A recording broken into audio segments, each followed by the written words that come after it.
So, do you think it would be a good idea just to share who we are to begin with? And of course, I would like to welcome everybody to the University Association's Concept Lab workshop with Shelwyn Corrigan. Um, and I would like to introduce Shelwyn to everybody. Shelwyn is a professor at the University of San Francisco School of Education for the Graduate MA TESOL online program, for which she is the content creator and instructor of this program in digital media literacy. And the graduate course she's teaching comprises digital literacy, machinima in virtual worlds, and advanced academic oral skills for university-bound ESL students. And she's currently teaching English in the English city of Learned Town in the 3D virtual world of Second Life, which she is introducing to us in this workshop. And we'll be moving from here to Learned Town during the session. So I hope you all enjoy the workshop. But first of all, as I said before, it might be an idea to introduce ourselves. Since I'm the one who's speaking at the moment, I'm Letty Pinar in Second Life and Virtual Worlds, and Christel Schneider in the real world, and I'm the Concept Lab manager of the University Association.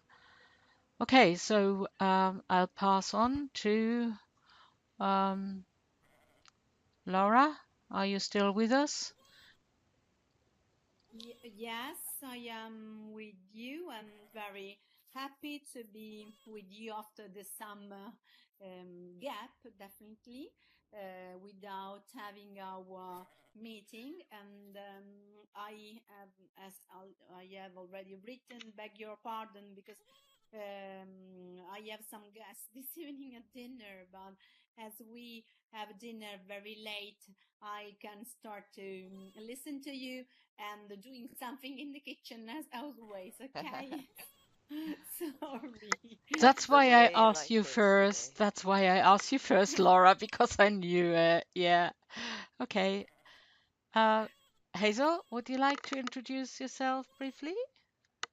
Hello, I am Hazel. You mostly, almost all of you know me. I'm not sure who I am. I've recently been called a special effects expert, but I wouldn't claim that. I'm an animator and I help out people making machinima here on Second Life. The language people, and that's it. Thank you very much. And the next one is Carol. Hi everyone, I'm Carol Rainbow in real life and in Second Life, and I really only do online courses these days, lots of online teaching and make machinima in Second Life, mostly for fun, some for education.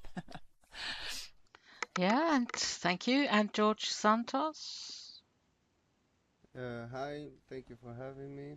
My name is Jorge in real life. I'm here for the course, of course, and well, I'm doing this for yeah for profession, I think. Thank you. Good to have you here. And our star tonight, that is Shelwyn. Would you like to get started? Yeah. So I just basically wanted to ask everyone out there, have you done machinima before? Um, how do I say it? Jorge? Jorge, yes. Jorge. Machinima, I don't know what this. I'm sorry. Okay, that's the filming in a 3D world. Have you done any filmmaking in a 3D world? Captured any video? Oh no, I haven't. Oh, okay, good. And how about you, Laura? Have you done any machinima? Yes, I did two machinima last year with the help of Carol and Crystal, and I want to learn more. and I'm interested in literature and technology. Now I'm doing PhD about it in Spain. So I'd like to see what do you do in Learning Town as regard literature in virtual worlds. Okay, great. So, the other question is holodecks. Um, Jorge, have you ever played with holodecks before? No, I haven't. Okay, good. This will be fun for you. And how have you, Laura? Yes, I've been playing. And it is very funny to find myself in another place totally different. Yeah. Well, I don't know. I think we can go over to Learn It Town. Don't you think, Letty? Yeah, that would be a great idea. Okay. So I'm So, dying to go. okay, so would you like to teleport everyone, or do you want me just to hand out teleports? Could you hand out teleports? Because I don't know. I've never been to Leonard Town, I'm afraid. Okay. So it's new to me One. too. Are you right to your university folder? And my new landmarks. Okay, this is the meeting area and the holodeck area. They're on the same platform, but they're um, kind of far away. And George, stand up before you go. and we're going. Yeah. You know, Carol, I don't have to do that anymore. I think they've somehow corrected that because I just seem to forget standing all the time, and I always Oh, go, brilliant. oh, I'm So not where sure where if do it's you me. want us to go first? Let's go to the meeting area, and that's where we'll have a little chat. And that's the Learned Town Sky platform holodeck?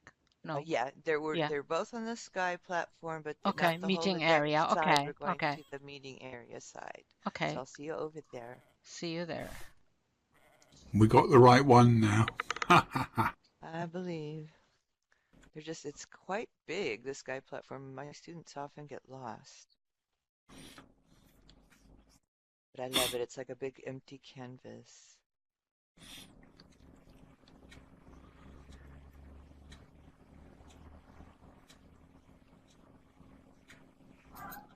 It's great that Carol stayed because obviously not everyone could teleport, right?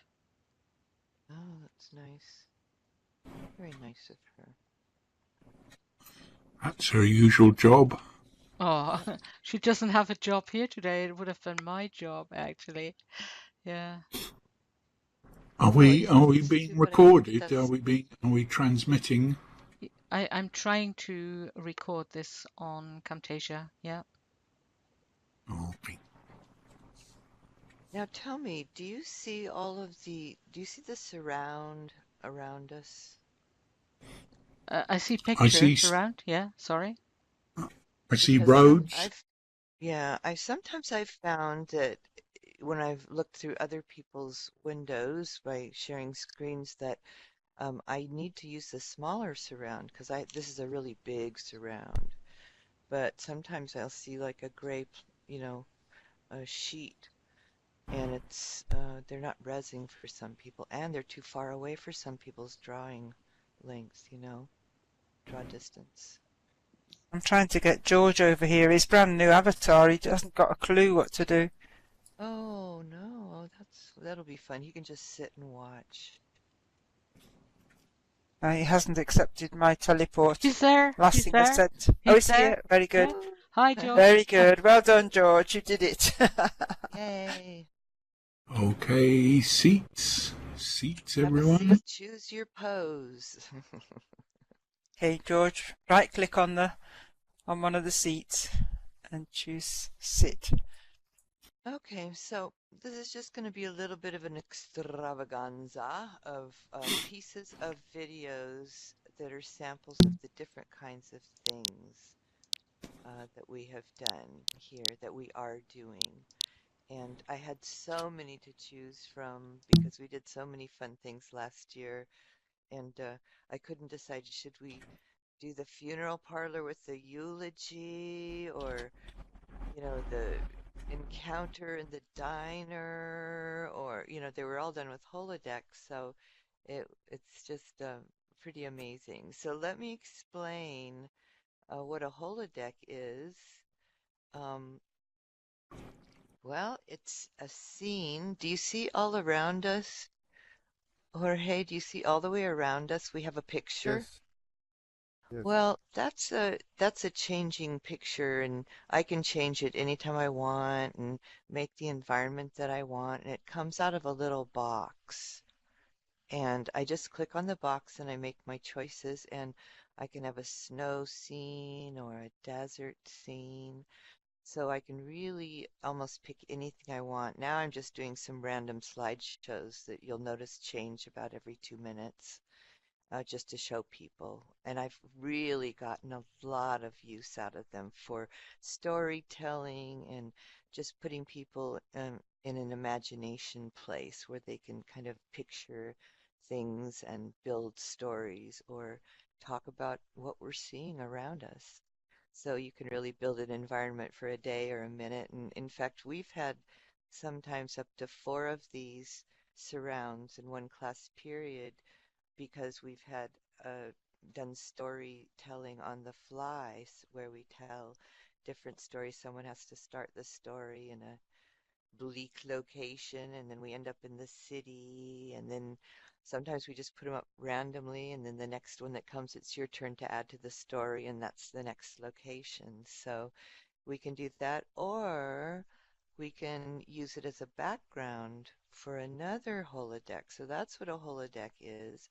Actually, you're standing on a holodeck. Did you see the picture just change around us, everyone? Yeah, I seen it. Yeah, so that's being generated by the holodeck that's up on the top Yes. here. And so what we're sitting in here is actually a holodeck. It was something that, it's just, I can put it away, put it back into my inventory, and bring it out whenever I want. And sometimes you can have some very complicated scenes in holodecks, and you don't have to use up all the prims.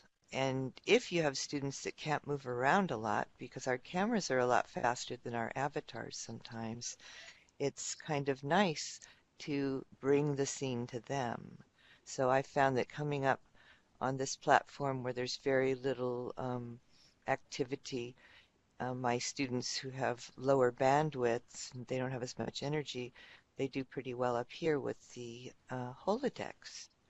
So the first thing I'm going to show you is we start out with kind of a traditional lesson, because we've had several people who want to deal with their real world speaking issues, and they'd really like to study public speaking, and they'd like to get up in front of the class and speak, and they'd also like to practice speeches that they already have to give at work.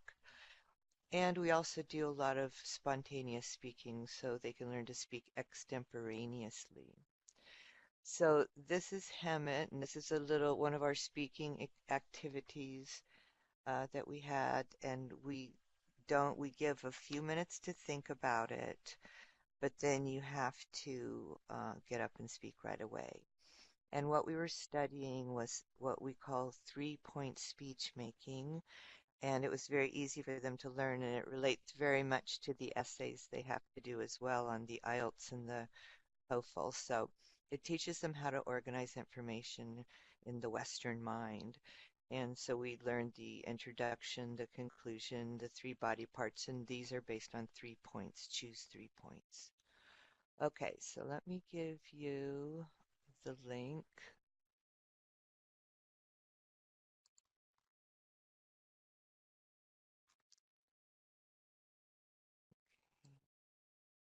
This first one, and I've got times on all of these links. So this one is 2 minutes and 20 seconds, and I'll put it in chat.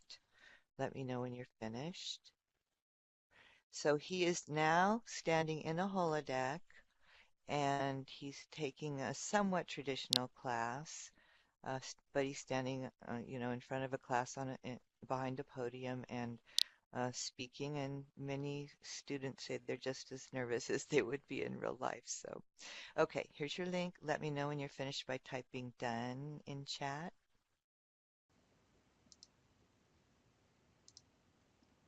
I'm going to talk about optimism.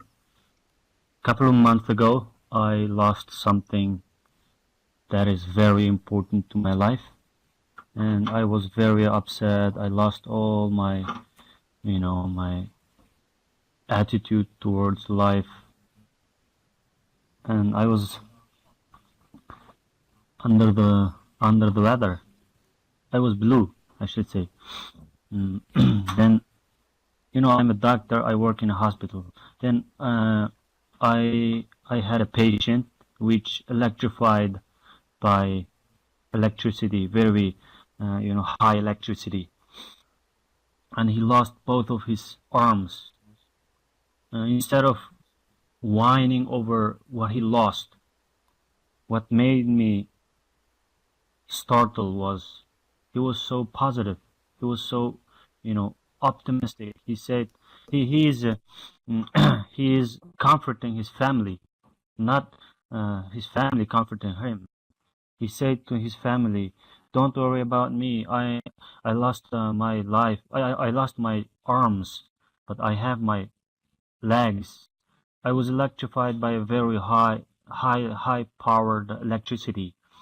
I'm not dead. I'm so happy. Thank God." I was shocked when I heard this. And I thought to myself, he lost his arms, and he still can be so happy. Compared to him, I didn't lose anything. Why can't I be more like him? Why can't I be so positive, optimistic like him? Then I started to change my attitude towards life. I didn't focus on what I lost. I started to focus on what I have and what I'm going to have. Okay, seems like everyone's finished. So, this is extemporaneous speaking.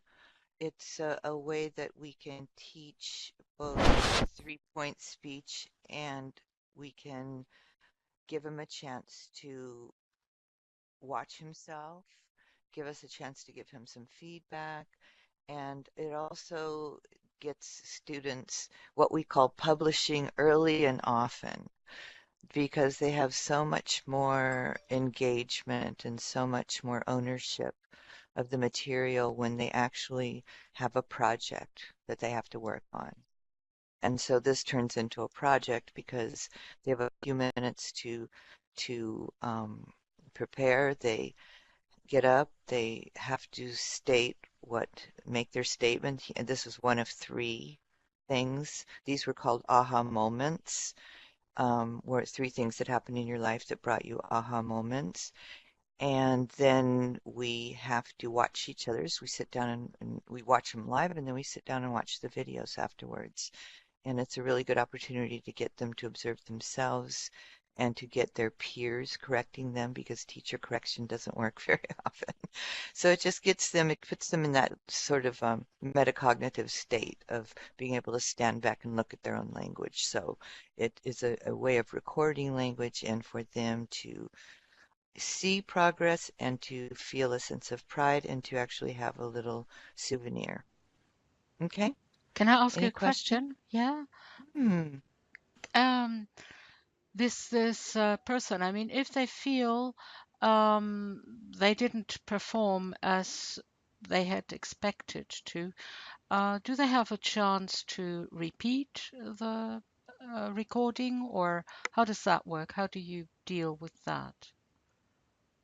Well, usually we haven't had too much dissatisfaction because I'm such a big proponent of dealing with imperfection, but I think revision is a really big part of learning. So we often do things over again. In fact, we often practice and don't film.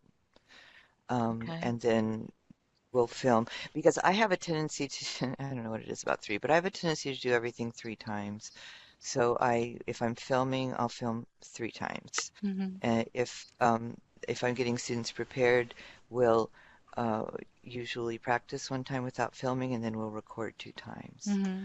So it's one of those things that they have a chance to hone. If they watch it and they want to go back and redo it, that of course is is perfectly fine. In fact, Okay. a lot of people do want to refilm. Yeah, he sounded so Okay. professional. Yeah, so He good. always talks like Yes. that. He's just a real, and a lot of this is around my work with more advanced students because I've been doing it for so many years at the university, and we have what we call the linguistic plateau, and trying to get them off of that plateau because there's a sense of having slowed down in their learning, and they're Mm-hmm. not moving as fast. But actually, the world's just gotten a lot bigger. They understand they're in an ocean now, and they'll never get to the bottom of it. So they have to learn to make peace with that. But they also need to feel some acceleration, like the wonders of the intermediate student. They feel like they're going down the road 90 miles an hour on a motorcycle and their hair's blowing in the wind, and suddenly they hit a brick wall when they get to this plateau, and there's just something not so charming about feeling that you're just creeping forward. You're not making any more strides. So that's what this does, these kinds of things. Okay, so the next Oh, one we have. sorry. Go ahead. Yes, sorry, Eva. I have a question. I wrote in. How do you select the what to talk about? Um, well, I'm very open because I like them to choose. So if we're writing a script for screenplay, they have to sort of come up with the scenario and the words. If we may choose a broad topic about, if you had to choose, if you were in the United Nations and you had to choose 3 problems, what would you choose to resolve? What would you get funding for? Those kinds of things. This question was 3 aha So, moments. So you could go anywhere in your life you wanted to think about some life-changing moments. okay, answer. Yeah, so we try to Thanks. keep it broad so that they're not too locked in. But sometimes we'll do, things for professional purposes, and then in that case, we really we will speak in a more narrow way. Hang on one sec, I'm getting a text. I'll tell her I'll talk to you later because she's ping, ping, ping. Okay, so we move on to the next one, and the next thing we did was discussion and debate. And we spent a lot of time doing this, and this is where I use the holodeck as a background, but I use big exhibits. And it's what I used to do a lot of this in English City, where I build these big exhibits, and we would have sort of a topic that might be generated by a TED Talk, and then have a conversation, and then have an exhibit where we would, you know, walk around.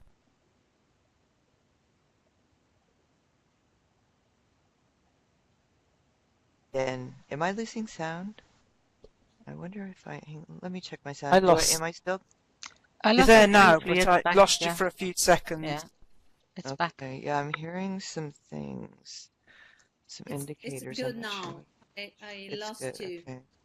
Okay, so I'm not sure what that was. It says I'm full power.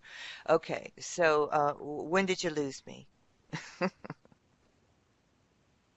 Is that the beginning of a You were story? saying about the building your big exhibits, watching a TED talk. We only lost a few seconds. It doesn't Yeah, matter. I You don't can't know just go on, why. really. Okay. Okay, but I'm hearing noises from my computer, so let me see. It keeps saying it's not recognizing it. So let me just make sure. If I hear that noise again, I may have to swap out my mic. Okay, so okay, let's just move along. So I set up these exhibits, and they can walk around and actually see pictures, and they're quite large. And then they had to choose pictures and give a presentation at the end as the culmination activity of the learning cycle. And so here's a discussion debate that these 2 women, one lives in Dubai and one lives in Saudi Arabia, and they had a debate about genetic engineering because we did the good, the bad, and the ugly of genetic engineering. So let me get that link. And even though I respect science so much and I'm into science so much, but of course some scientists just want to manipulate and just to conduct, an experiment, just to produce something new, and that's it. And they don't consider, the ethical part of research. Unfortunately, they might not care because they want to succeed in doing something, but I don't think that they benefit, this world in a good way.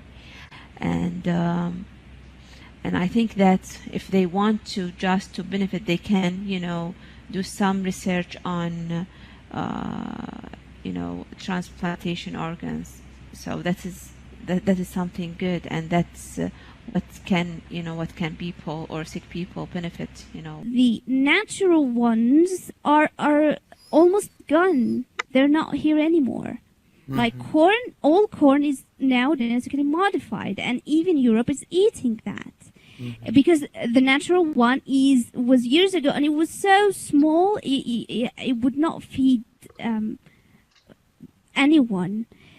I think we should go on with the science, of course, carefully, because we're smarter these days than we were before, and we have lots of technology that can support us, and that can let us know if it's harmful or not.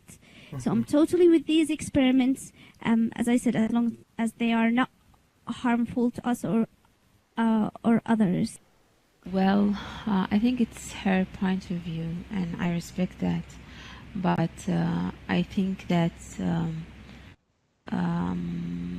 they can do something really beneficial, as I told you before, because I think it's okay if it's a part of their experiment, but what's the point of doing that? I don't think so. And what they aim at when they want to produce a new species or a new, type of animal. So what's the point? What's their point? When they produce that, I think they harm the life of that animal, and that is something not good. Okay, so those are two more or less traditional lessons done using holodecks and big, large exhibits. Each time they have a lecture, they have an exhibit, and there were some pretty strange things in the exhibit. And they got to take a stand, and then what they do is they choose several pictures that, strike them, and they make a little show about those 4 pictures and lead us around. And then there was an obvious conflict, so we decided we were going to have these two sort of argue off their points, and they were very respectful and very nice. And again, it's spontaneous and unscripted. And this is the last unscripted one I'm going to show you. This is a role play with there's a long red hair in my suit that's done inside a holodeck. Okay, done in the pizza parlor, our famous pizza parlor. Okay, let me give you that. Yes, ma'am? You wanted to speak to me? What can I do for you? Yeah, actually, I found this red hair, very long hair in my soup. I can't believe it. Obviously it's not yours, and where do you think it came from? Oh, really? It might be your hair, madam. Hey, do you have eyes? I have black hair. Man, you served me a plate, a soup, and in this soup was a long red hair. What is supposed to be a long hair in my soup? Oh, Actually, it's not a hair, sir. It's one of our ingredients, and maybe it's. Do you want to indicate I'm colorblind? It's a hair and it's red. Yes, and What kind of it's ingredient wouldn't go out? red pepper. Actually, a piece of red pepper.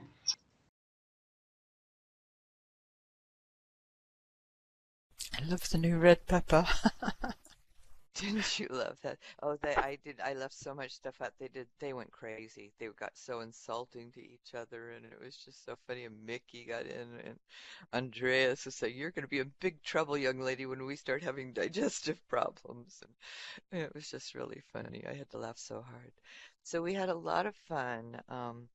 Public speaking was a pretty serious class, but they loved it and they liked it. And they wanted me to turn it into a writing and public speaking class. So we're doing that for a while. And when we have our little shows, we did quite a few different ones. We did one where they had to be journalists and they had to go through the exhibit and choose stories. Photos that depicted the story from the exhibit. And then they'd take you on a tour of their 4 stories. And it was about D.B. Cooper, really the first hijacker we'd heard of, and who took $2 million from a jet and jumped out in the middle of Seattle or middle of Washington State and was never heard from again. So they were great legends, you know. So they did a really good, they were journalists on the job. Okay, so the role play was really fun. Now we're going to get into some scripted work that the students did. So we had a whole cycle of brainstorming, even recording our brainstorming sessions and, mapping a murder mystery. And we're actually working on our second one right now. But this is what we did last year, the murder mystery we chose.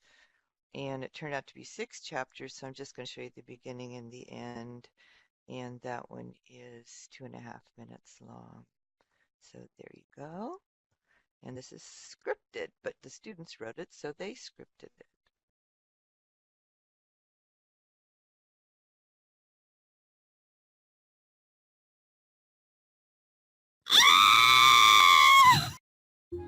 In a remote part of Death Valley, we see a shabby building. It looks like an old abandoned 1940s gas station. It's a quiet, lazy afternoon when a customer goes to fetch her car, which was being repaired in the garage here. Help! Somebody call the police! We hear sirens in the distance arriving on the scene. Tell me what you saw. I came here to fetch my car, and there he was on the ground, dead. Can you give me your telephone number and address? I might have some more questions for you. Would you mind if I called you? I'm afraid. Don't worry. If there are problems, we will protect you. Call us whenever you need anything. I'm afraid, but okay. I do want to help you.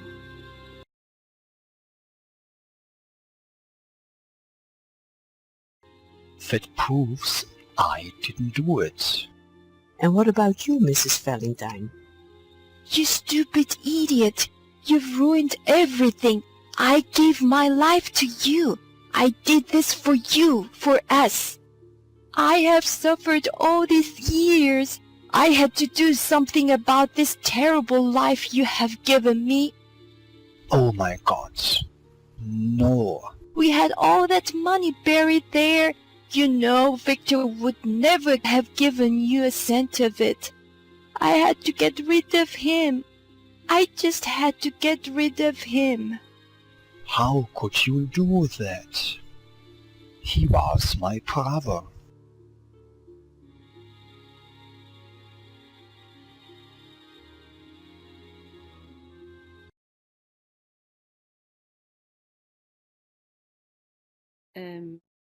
Eva? Yes? Do you listen to me? Yes, I can hear you. Yes, I have noticed that when there are some storytelling activities like this very interesting one, subtitle appears, like to fix the time or anyway, like in a storyboard to decide the scene, the moment. The question is, do you think it's more helpful write down the question, the answer, and the story? Oh, you mean as a learning tool? Yes, yes, Mhm. because this is the first time that it's not the first time in this evening, but I have noticed in other situation. So you think it would be better than if you took off all the subtitles and just asked questions, listening questions? Well, I think that the storytelling is a great opportunity that we have, a great tool, and the to put the question, the answer written down, so I'm like a student can read. I think it's better because it fixes in my memory the rhythm of the time. Yeah, that's a great idea. It really is. And I was thinking of cycling these through, like the first time you would show it with no subtitles and just sort of provoke what do you think's going to happen next? And then, because you could stop at every chapter, there's 6 of them.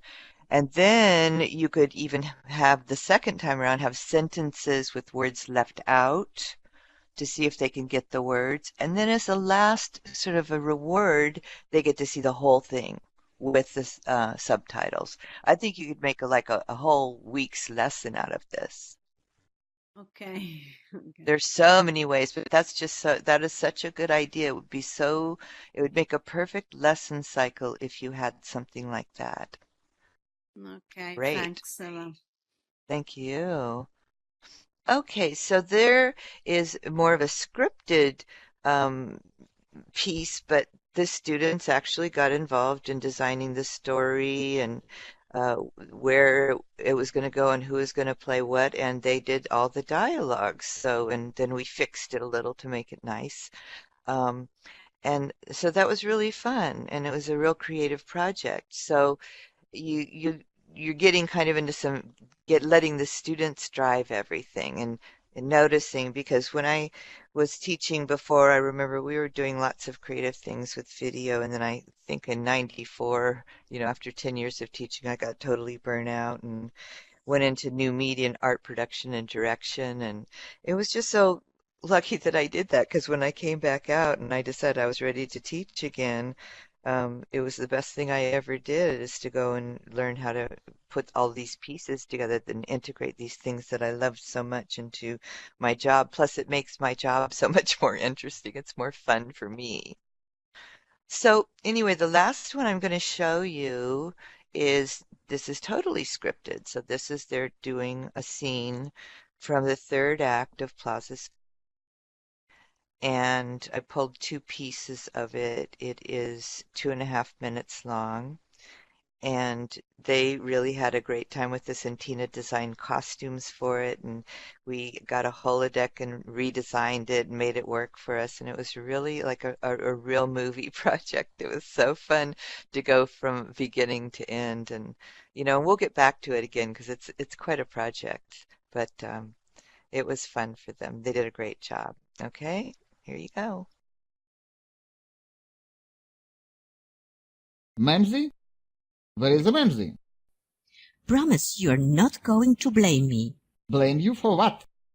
What did you do?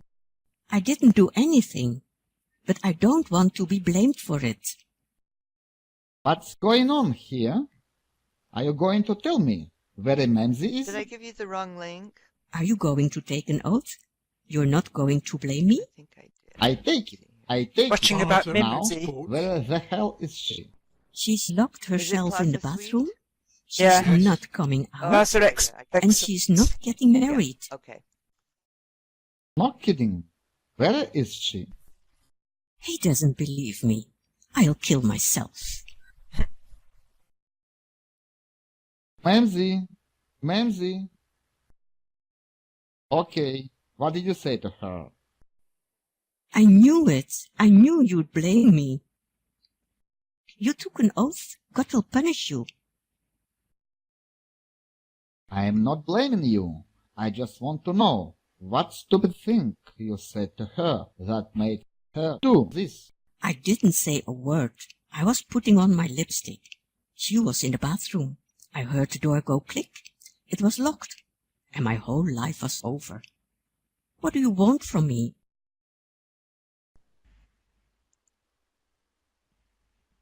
What are you going to do?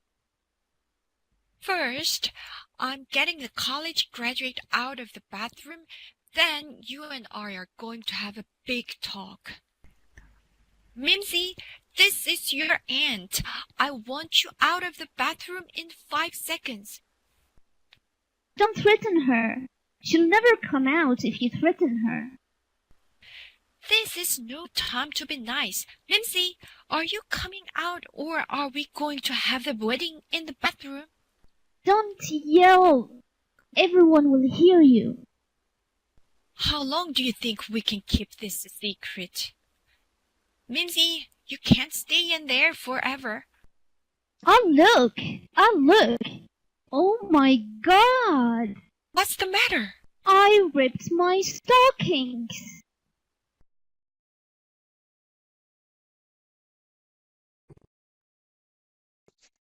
So anyway, this pretty much the other thing that we're doing is projects, and it's kind of fun because we did a lot of brainstorming, and I'm working with 3 students and their student projects, and it was really sweet the other day because I was working with 2 of them, and we were kind of going back to how long have you wanted to do this project, and how long have you wanted to start this business? And we took Rose all the way back to when she was 6 years old, and when she fell in love with the piano, and she tells a little story about how they couldn't afford a piano, and she came home and got paper and drew a piano and practiced on that piano over and over and over again. And when she would go to class, they'd say, "How can you be so good so fast? Because we only have piano lessons once a week." And she didn't have a piano.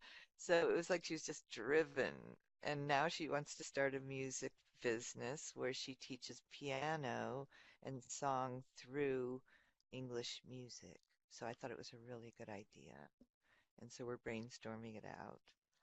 And Tina wants to, in fact, I'll give you the rest of the links. Tina wants to teach people how to do virtual design in Second Life, virtual clothing design, which I think is brilliant. And she's already started. She's got 8 lessons. And then Andreas wants to be a podcaster. So they're really, I'm really consulting with them more than anything. So let me give you these links so you can watch them later. The one story that I did record was Rose's, but Tina also told me a story about how when she was, I think, 10 years old, she went and got her mom's bed sheet and she cut it up and made a blouse because she's a fashion designer now. And she and she wore it to school and she was so happy with it. And when her mom got home, she wasn't too happy about the fact that her sheet had been cut up, but she was, pretty happy about her daughter sewing. Okay, here you go. These are your sheets. And also let me send you one other thing. And that is the holodeck, the inventory of my holodecks. Okay. Share. And so I gave you that list of other, if you want to go to those other YouTube movies and see the rest of their projects. One's just Rose brainstorming her story. because every company wants a story. So, what do you think, Letty? Do we have time to see a few holodecks or not? Ask the rest what they think, what they want. I mean, it's up to the group when they have to leave. I mean, the timing was about an hour, so at I think it's nice. Okay, as regards me, I'm very happy to succeed in follow you this evening, and now I say you goodbye, and for sure I'd like to visit Lerny Town, so Great. I ask you permission to come, Eva, sometimes. Yes, anytime. Anytime, come and Many look around. Many thanks, Eva. Congratulations for your work, and many thanks to all the others. Well, you're certainly welcome, and you're welcome here anytime. Many thanks. See you next time. Thanks, Laura. See you again, Laura. Take care. Bye-bye.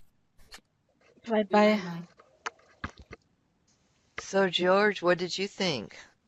Yeah, thank you. It was very interesting, everything. I have to go and eat now. Okay. Well, thank you very much. Okay, you take care and thanks for coming. Come back sometime. Okay, thank you. Thank you, George. Thanks for joining us. Thank you too. Bye for now. Bye-bye.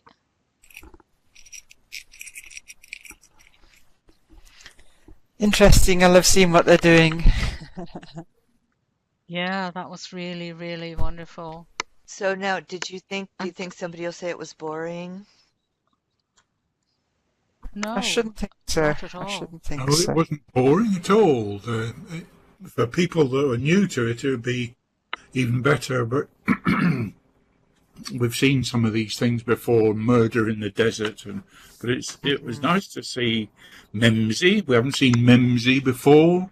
We haven't seen some of the other things. Oh, that's good. Good, so you got something new out of it. I want to watch Tina's lessons. Definitely.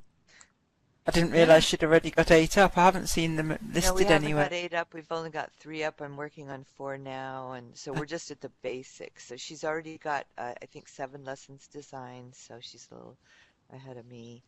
I have to go and do some editing.